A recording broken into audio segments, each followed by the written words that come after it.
I stood in front of 50 people, my palms cold against the polished conference table, when Slay Christopher, my boss, my fiancé, the man I'd trusted with everything, looked me dead in the eye and said, "You're done here, Ashley.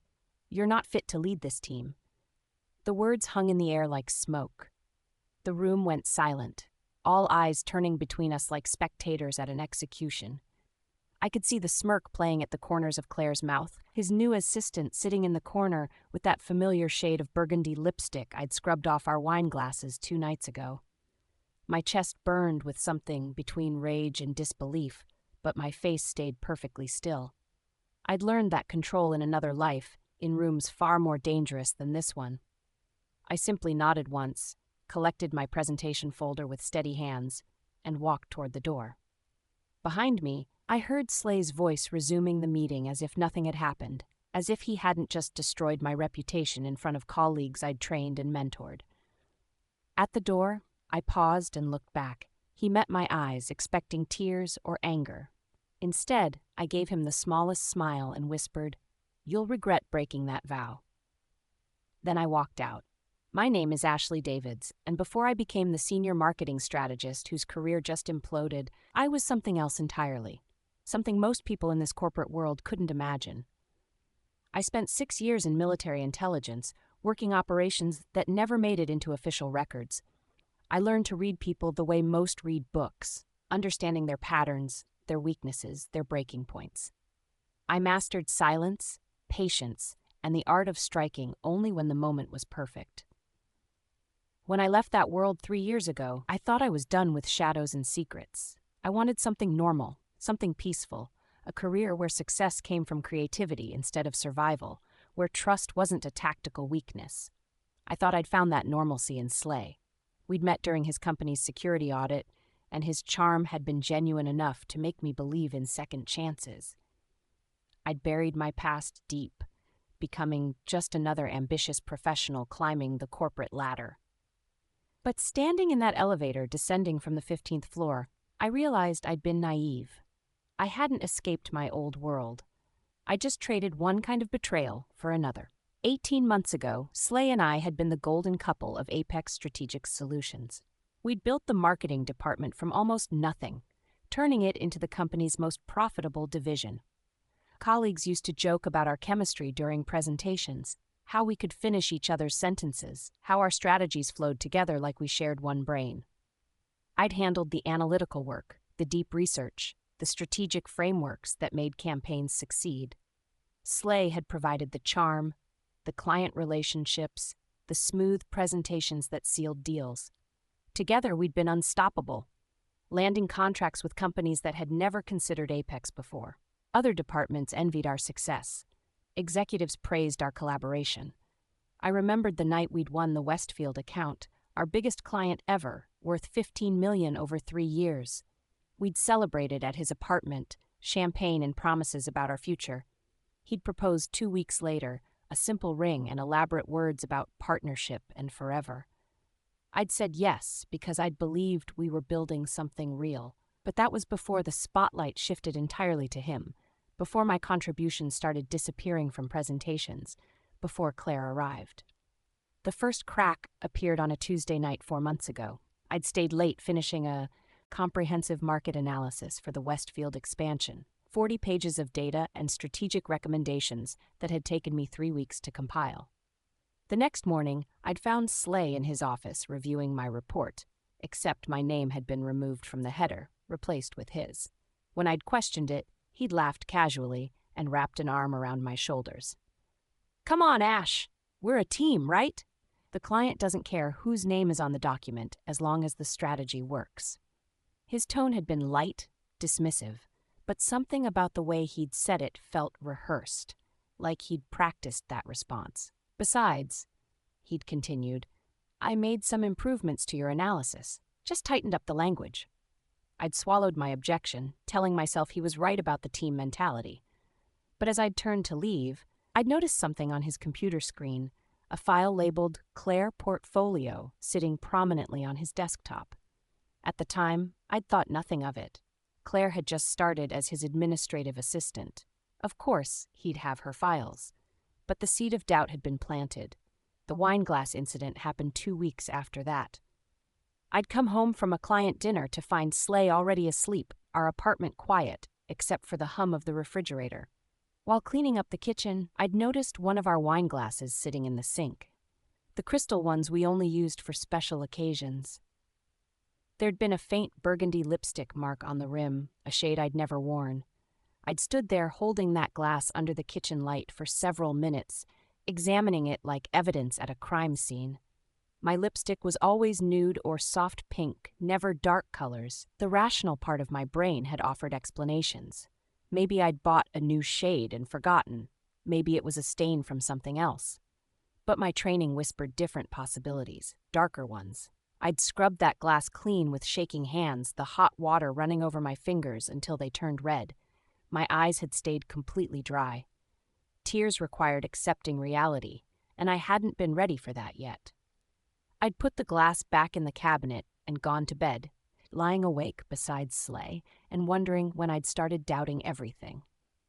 The sabotage came during the Patterson Industries presentation 3 weeks before my firing. Slay had asked me to lead the pitch, saying it was time for me to get more visibility with senior management. I'd spent days perfecting the presentation, rehearsing every transition, anticipating every possible question. The morning of the meeting, I'd arrived early to set up. Everything had been ready, my slides loaded and tested. But when I'd started the presentation in front of Patterson's executive team, the slides had been wrong. Data had been missing, charts had been replaced with error messages, key statistics had disappeared. I'd stumbled through explanations, trying to present from memory while my carefully crafted pitch fell apart. Then Slay had stepped in smoothly, apologizing for technical difficulties and delivering a backup presentation that saved the pitch. The Patterson executives had applauded his quick thinking. My boss had praised his ability to handle pressure, and I'd stood there feeling the weight of professional humiliation. Afterward, I'd checked my files. Someone had accessed them an hour before the meeting and corrupted specific slides. And I'd seen Claire standing near the conference room beforehand, phone angled toward the presentation screen like she was recording my failure. The conversation I'd overheard had confirmed everything. It was late on a Friday afternoon, 3 days before my firing. Most of the office had already left for the weekend, but I'd stayed to finish reports. I'd been walking past Slay's office when I'd heard Claire's voice through the door, slightly panicked. "What if she finds out before the audit?" she'd said. "She's not stupid, Slay. She used to work in intelligence." His response had been muffled, but I'd caught fragments, under control, and too trusting. Then, Claire again. "The invoices are processed. Once the quarter closes, she can't trace them back."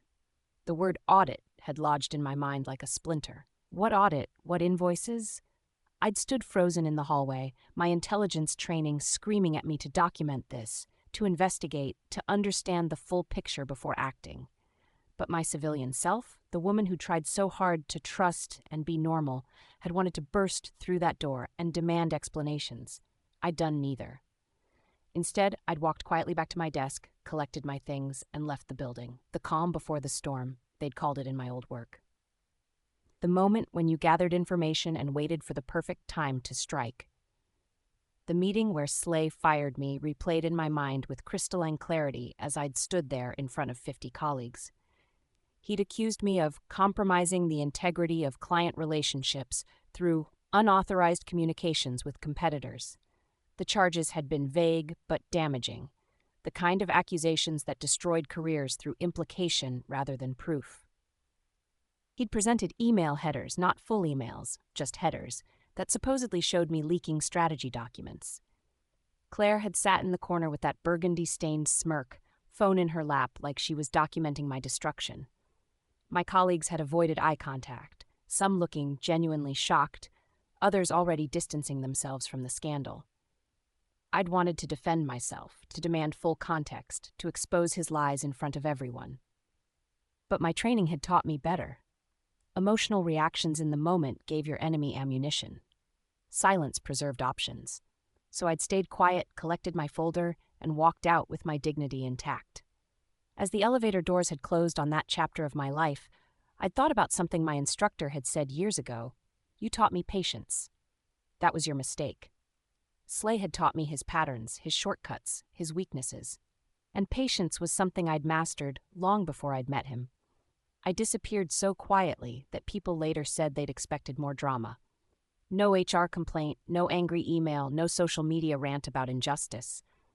I'd simply vanished from the office, from Slay's apartment, from the routines we'd built together. I'd moved my belongings in a single afternoon while he was in meetings, leaving only my apartment key and the engagement ring on the kitchen counter. No note, no explanation, just absence. My old apartment was still available. I'd never officially given it up, some survival instinct keeping that safety net intact. I'd moved back in with minimal furniture and maximum focus. People assumed I was broken, hiding at home, nursing wounds, and mourning my destroyed career. They were wrong. I wasn't hiding. I was watching. I'd set up a secure system for monitoring digital footprints, something I'd learned in intelligence work. I'd accessed public records, archived project files from servers I still technically had credentials for, financial databases that most people didn't know existed. And I'd started building a picture of what Slay and Claire had really been doing. The truth was worse than infidelity. It was fraud. The audit trail appeared after 3 days of careful investigation. I'd started with the projects I'd managed over the past year, cross-referencing budget allocations with actual expenditures. The numbers hadn't matched. Invoices had been submitted for vendor services, graphic design, market research, consulting, that I'd never authorized. The amounts were significant but not massive, ranging from $8,000 to $15,000 each, spread across multiple projects to avoid triggering automatic audits. Each invoice had been signed by Slay as department head, processed through normal channels, paid to companies I'd never heard of. I'd documented everything methodically: invoice numbers, payment dates, vendor names, project codes. Then I'd started tracing the vendors themselves. Most had minimal online presence, just basic websites and business registrations filed in Delaware, the state where companies went to hide ownership. But one vendor, Clearview Marketing Solutions, had made a mistake. Their business registration listed an address that matched property records for someone named Marcus Hendricks. And Marcus Hendricks, according to social media that Claire had forgotten to make private, was her cousin. The embezzlement scheme clicked into focus. Fake vendors, falsified invoices, money laundering through family connections. Slay and Claire hadn't just betrayed me personally. They'd been stealing from the company for months. The connection to Claire's family was the thread that unraveled everything. I'd spent a week tracing financial records, using techniques that weren't strictly legal but left no traces. Marcus Hendricks ran 3 of the fake vendor companies, all registered within a 6-month period that coincided with Claire's hiring. Another company was registered to Claire's former roommate.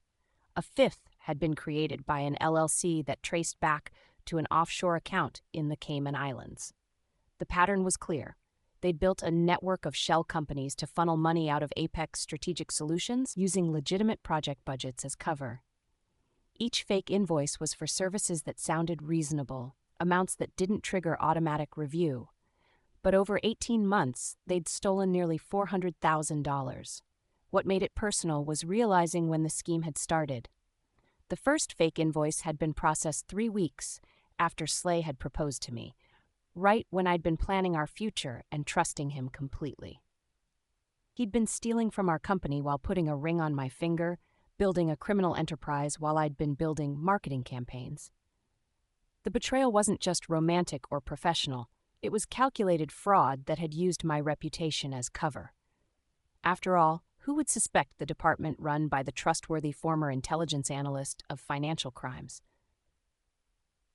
Landing the contract with Titanium Strategies, Apex's primary competitor, had been easier than expected. They'd heard about my firing through industry networks and reached out within a week.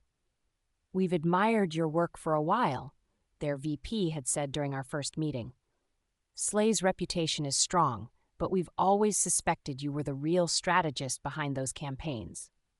I'd accepted their offer for a 3-month consulting contract, carefully structured to avoid any non-compete violations. My role was to provide insights on market positioning and competitive analysis. Perfectly legal, ethically gray, strategically brilliant. Because from inside Titanium, I'd have access to information about upcoming bids, client targets, and industry movements that would intersect with Apex's business. I wasn't planning corporate espionage. I was planning something more subtle.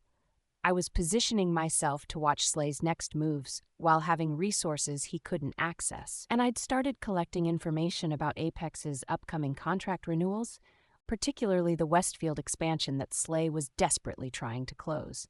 The contract that would make or break his reputation. The contract I'd originally designed. Working from Titanium's modern offices, I'd felt something I hadn't experienced in months: control. Not over outcomes yet, but over information. And information, as my intelligence training had taught me, was the foundation of power. The anonymous tips started small, almost invisible. I'd created an encrypted email account that couldn't be traced, using techniques I'd learned in intelligence work. The first message went to Apex's compliance department, a brief note pointing out a minor discrepancy in vendor documentation for a project from 8 months ago. Nothing explosive, just a question about missing approval signatures. The second tip came a week later, noting that one vendor seemed to have identical formatting across multiple invoices, suggesting they might not be independent contractors. The third message asked why several vendors had business addresses that matched residential properties. Each tip was phrased as a concerned employee's observation, the kind of thing compliance departments had to investigate, even if they seemed trivial. None mentioned Slay directly. None accused anyone of crimes. They just asked questions, planted seeds of doubt, created pressure to look deeper. I'd known from experience that investigations rarely started with smoking guns. They started with small inconsistencies that made auditors curious, and once auditors started looking at patterns, they found things that suspects didn't even know they'd left behind. I was building momentum slowly, letting Apex's own systems discover the fraud instead of forcing revelation. The truth was patient. It could wait until the moment when it would do maximum damage. The dinner party happened 3 months after my firing, at a mutual friend's birthday celebration at an upscale restaurant downtown.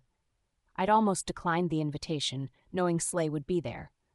But avoiding him would look like weakness, like I was still wounded. So I'd gone, wearing a dress that made me feel powerful and a smile that revealed nothing. Slay and Claire had arrived together, not hiding their relationship anymore.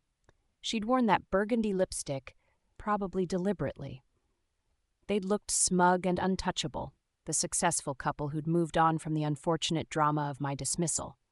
I'd watched them work the room, Slay's charm as polished as ever, Claire playing the supportive partner with practiced grace.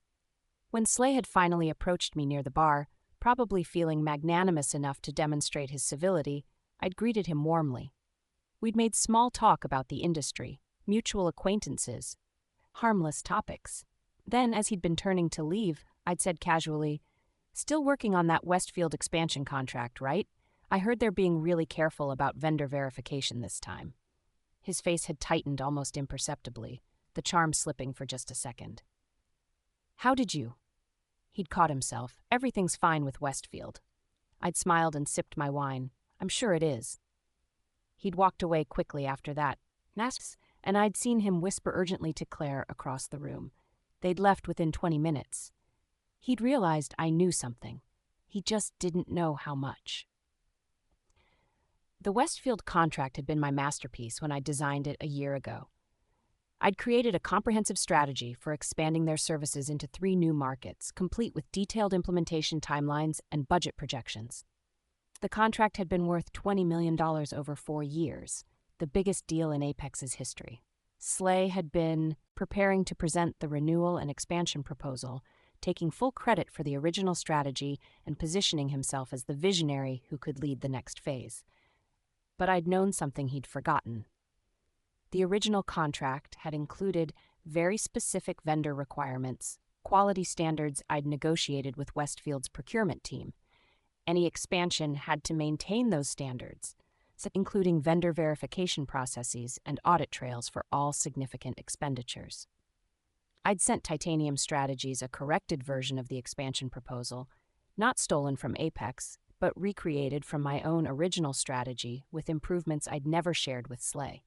Titanium had submitted their bid 2 days before Apex's presentation. When Westfield's procurement team had compared the proposals, they'd seen identical strategic frameworks. But Titanium's version had been cleaner, more detailed, backed by vendor documentation that met every requirement. Apex's version, hastily assembled by Slay using my old notes, had been incomplete and contradictory. Westfield had chosen Titanium. Apex had lost $20 million in their flagship client. Publicly, industry journals called it an unfortunate miscalculation. Privately, Slay had panicked. The cracks in Slay's carefully constructed world started showing within weeks of losing Westfield. I'd heard from former colleagues who still reached out quietly that he'd become volatile, snapping at staff during meetings, working late hours trying to salvage other contracts. He'd started blaming Claire for mistakes, publicly criticizing her research and preparation. The golden couple image was fracturing under pressure.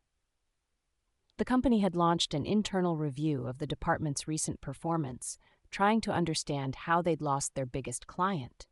That review had naturally included examining project documentation, budget expenditures, vendor relationships, exactly the areas where Slay's fraud would eventually surface. I'd continued sending anonymous tips to compliance, each one slightly more specific than the last. One message had pointed out that several vendors seemed to have identical contact phone numbers despite being supposedly different companies. Another had noted unusual payment patterns where invoices were consistently submitted right before quarter-end financial closings. I'd been tightening the noose slowly, giving Apex's auditors breadcrumbs that led inevitably toward the truth. A former colleague had told me over coffee, carefully not asking what I knew, that Slay's name was being mentioned in whispered conversations about the review. People were starting to connect dots, wondering if the department's success had been as legitimate as they'd believed. I'd simply listened and said, "Took them long enough." The leaked email had been my most carefully planned move. I'd compiled every piece of evidence I'd gathered: invoice copies, vendor registrations, payment records, shell company documents, family connections to Claire. Everything organized into a comprehensive folder that told a complete story of systematic fraud. Then I'd created another anonymous email account, this time routing it through servers in 3 different countries to ensure it couldn't be traced. The message had been simple and professional. The attached documents reveal concerning financial irregularities in the marketing department. I believe the company's leadership should review these findings immediately. I'd sent it directly to Apex's CEO, copying the CFO and head of internal audit. The timing had been perfect, right after the Westfield loss, when executives were already scrutinizing the department's performance. Within hours, I'd known the email had been received and taken seriously because my former colleague had texted, "Something big is happening. Executives called emergency meeting." The evidence was too detailed to ignore, too well documented to dismiss as rumors. Every invoice I'd included was real, every connection verifiable through public records. I hadn't fabricated anything. I'd simply revealed what already existed, crimes that Slay and Claire had committed while assuming they were too clever to be caught. The anonymous email gave Apex's leadership no choice but to investigate thoroughly. The company's reputation depended on addressing fraud decisively. Claire turned on Slay faster than I'd anticipated. According to sources who still worked at Apex, she'd been called into a meeting with the CEO and head of legal 3 days after the leaked email.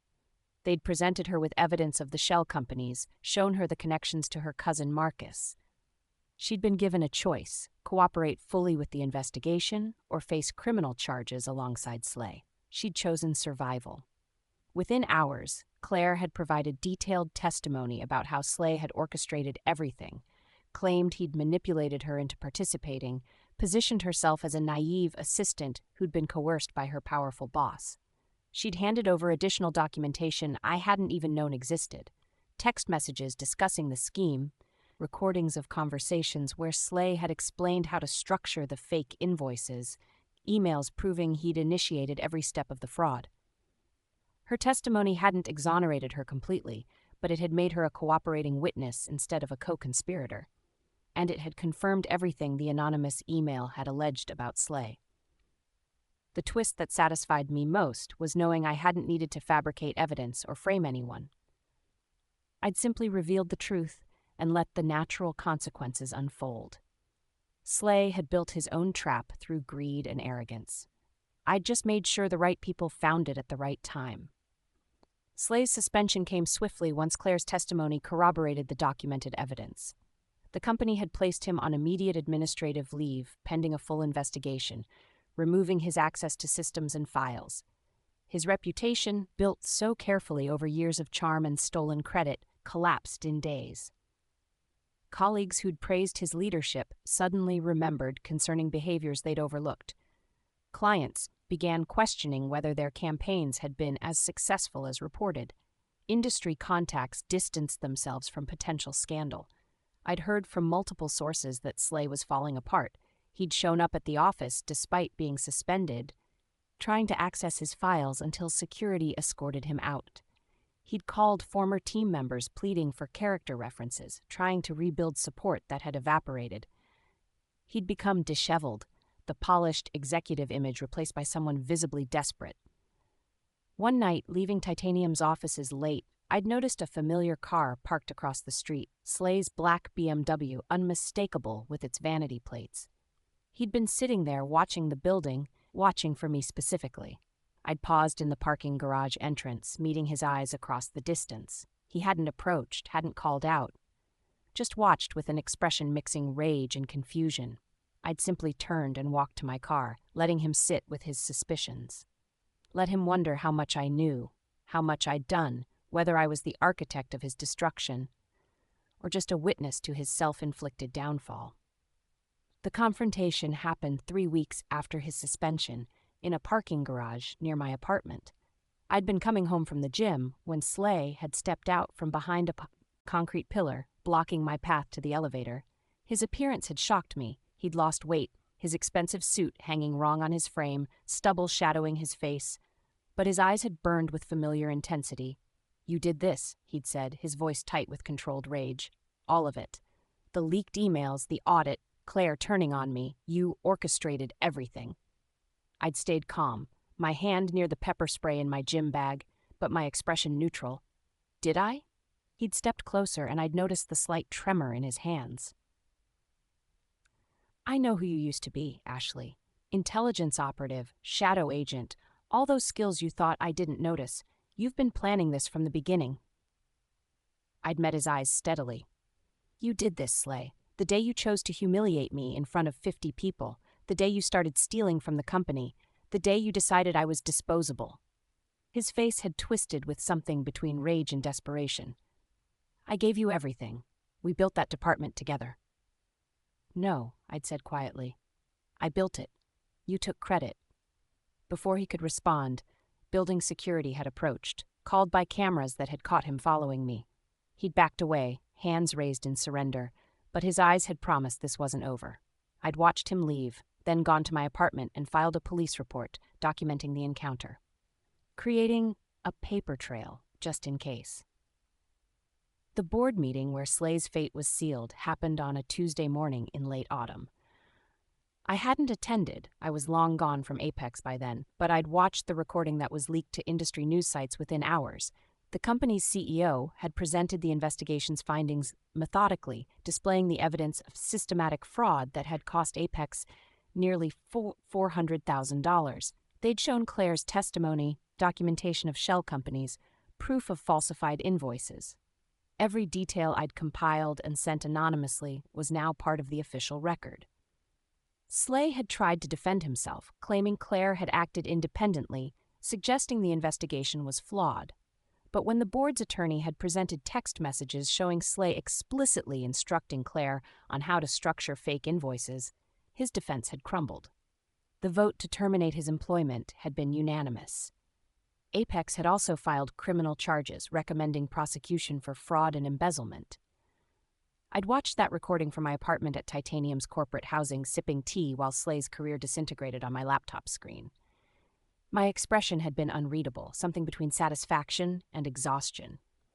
This wasn't about revenge, not really. It was about balance. about truth having consequences, about someone who'd built success on lies finally facing reality. The aftermath spread quickly through industry networks. Slay lost everything systematically: his job, his reputation, his engagement when Claire had left him publicly to save her own career. Apex had issued a carefully worded press release about internal leadership changes and strengthening compliance protocols. They'd avoided mentioning specific names publicly, but everyone in the marketing world knew exactly what had happened. I'd received a quiet email a week after Slay's termination. The message had come from Apex's new VP of Operations, someone who'd been promoted to clean up the department's mess. The email had been brief and professional. "We're restructuring our marketing division under new leadership. Your previous contributions haven't been forgotten. Would you consider returning as a senior consultant to help rebuild?" I'd stared at that email for a long time, weighing options and considering what I actually wanted. Returning to Apex would be professionally valuable but emotionally complicated. It would mean walking the halls where Slay had destroyed my reputation, where colleagues had watched my public humiliation without defending me. But it would also mean reclaiming space that had been stolen from me. After 3 days, I'd responded, "I'm open to discussing terms." Not eager, not grateful, just open. On my terms this time, with clear boundaries and complete control over my work. I accepted Apex's offer but structured it carefully. I'd return as an independent consultant, not an employee. I'd work on specific projects with full credit and creative control. My contract included clauses protecting my intellectual property and requiring public acknowledgement of my contributions. I'd learned from past mistakes. 6 months after Slay's termination, I'd walked back into Apex's building wearing confidence like armor. The reception was subdued, colleagues who'd witnessed my firing now offering careful smiles, executives who'd watched Slay take credit for my work now treating me with cautious respect. Nobody mentioned what had happened directly. But during my first leadership meeting, the new department head had referenced systems I'd built years ago, strategies that were still driving the company's success. "We never fully realized how much Ashley had created," he'd said to the room. "Her frameworks are still the foundation of everything we do."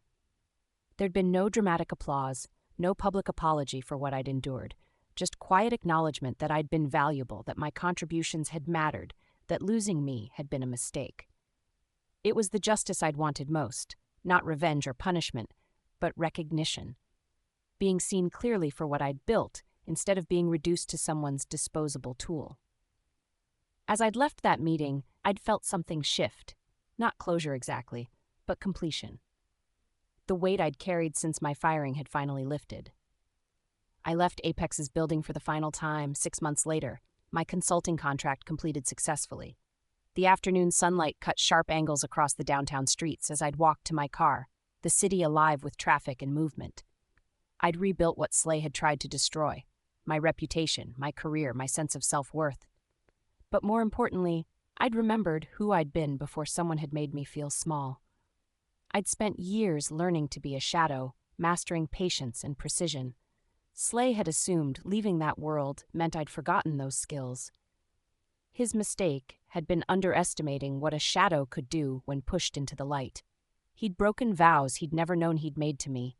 The unspoken promise that partners protect each other, that trust isn't a weapon, that power shouldn't be used to destroy. And when the truth had finally come for him, it had worn my calm smile and carried my patience. As I'd driven away from Apex for the last time, I'd thought about something my old intelligence instructor had said. The most dangerous operatives are the ones who don't need to fight, they just need to wait. I'd waited, I'd watched. I'd let Slay's own choices destroy him while I documented and positioned pieces carefully. Not for revenge, for balance. For the kind of justice that comes when truth and timing finally align. Some vows aren't spoken. They're earned through trust and broken through arrogance. He'd broken his. I just made sure the world saw it clearly. His mistake? Breaking the vows of a shadow assassin.